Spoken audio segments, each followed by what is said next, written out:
나라의 주권을 일본에게 완전히 빼앗겨 36년간 식민지로 고통을 받아오다가 해방을 맞이했던 것은 1945년 8월 15일입니다. 해방 당시 우리나라뿐 아니라 전 세계는 공산주의 열풍이 불고 있었습니다.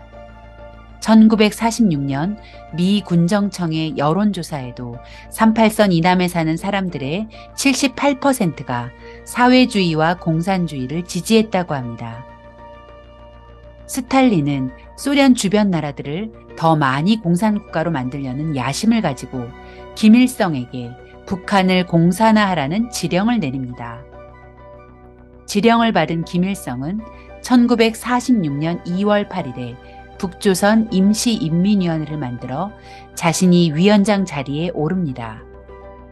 북한의 공산화 과정이 진행되는 가운데 남쪽에 공산 폭동이 일어납니다. 1946년 10월 1일 우리나라 최초의 조직적 공산 폭동, 대구 10월 폭동이 일어납니다. 대구 경찰서를 장악하고 무기를 빼앗은 폭도들은 경찰과 그 가족들 그리고 우익 인사들을 학살하기 시작했습니다. 이 대구 폭동의 배후는 바로 소련의 스탈린입니다. 스탈린은 소련 군정 스티코프에게 지령을 내리고 스티코프는 조선공산당 박헌영에게, 박헌영은 전평에 스탈린으로부터 받은 지령을 전해서 이 끔찍한 대구 10월 폭동이 일어난 것입니다.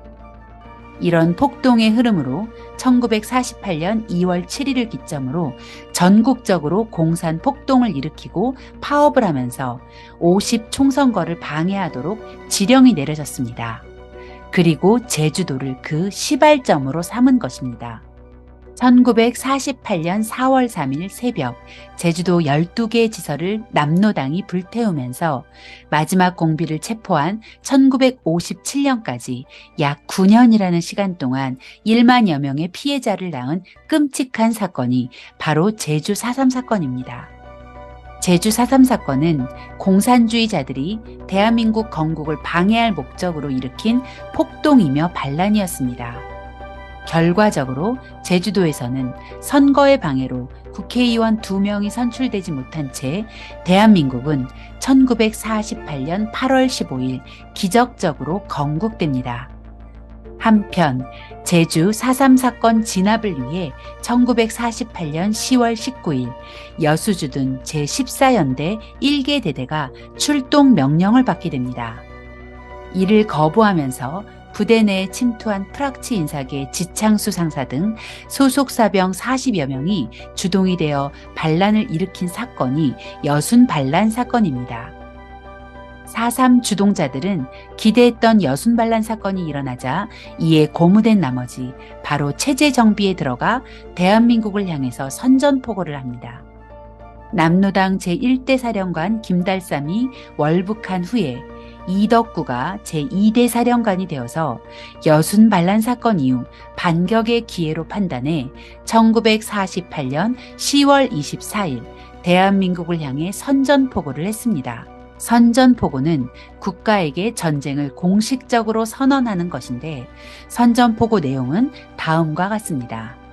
잔인하기 이를 데 없는 경관들이여, 미제국주의와 이승만 개들이여, 너희들은 무고한 도민, 남녀노소 가리지 않고 학살하고 있다. 천인도 용서할 수 없는 만행을 일편의 주저함도 없이 범해오고 있다.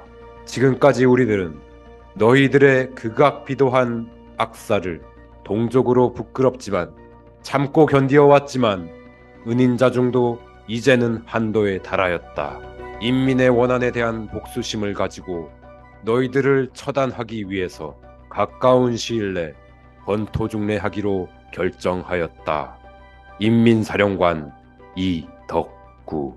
대한민국을 향해 선전포고를 했던 남노당 2대 사령관 이덕구에 대해 지금 제주도에서는 이덕구 산전을 4.3 유적지로 기념해 이덕구 죽음을 기리는 제사를 지내고 있습니다.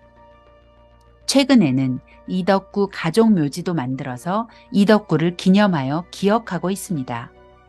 아무런 이유 없이 억울하게 죽은 것이 아니라 죽어서 아무런 이유가 없어져 버린 것이 억울한 것이다라고 이덕구 산전에서 기록되어 있는 시입니다. 이덕구의 죽음은 억울한 죽음이었을까요?